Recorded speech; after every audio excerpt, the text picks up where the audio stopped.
Hey friends, I'm going to give you a real quick walkthrough of how to get Parallels on your Mac.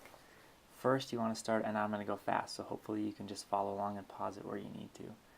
First you're going to want to create an email alias. You're going to want to go to this link, whichever one you can find that says that. You go here. Your email address just needs to be a .edu address, so you can choose that one, or that one. Set that up. Make sure it forwards to an email address that you have access to, because you're going to need that. Second, you're going to need to come to this link. I'll post that in the video. And then you're going to need to download Parallels Desktop 12 for Mac. It's $40, that's with the student discount. What you're going to have to do to get that is add that to your cart. It's going to have you register. When you register, that's when you register with a school-issued email address, .edu address. So you do that, you do all that stuff, you download Parallels. I've already done it, so I'm not going to do it.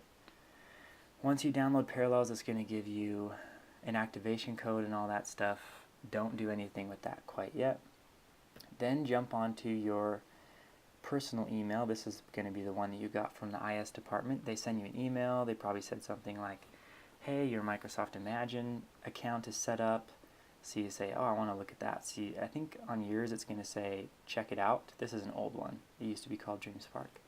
So then once you click that, it brings you to this page, and then you're going to want to go to operating systems, and then you're going to download Windows 10.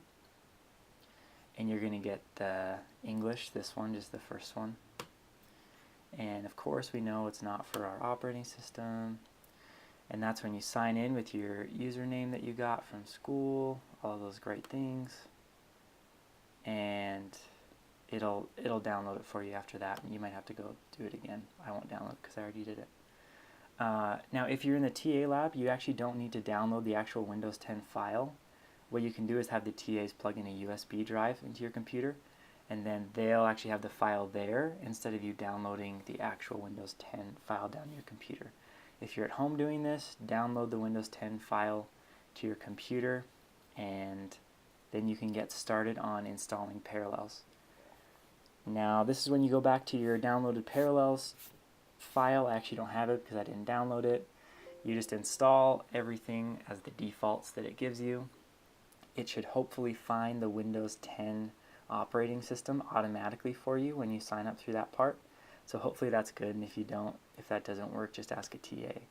Then, if your battery's not running low, then you jump onto your Windows side. This is the Mac side, this is the Windows side. Once you install Parallels, you're going to be running Windows. Once you're in that side, this is where you go to office.byu.edu. And after you're there, this is where you sign in with your net ID at byu.edu. And then it's your net ID password. And make sure that you enter everything correctly. Then this will take a while to load because this is pretty chunky. Once you're on here, make sure you're on the Windows side. You're going to click on this little cog wheel here, and you're going to jump down to Office 365, and then it's going to give you the option to download some software.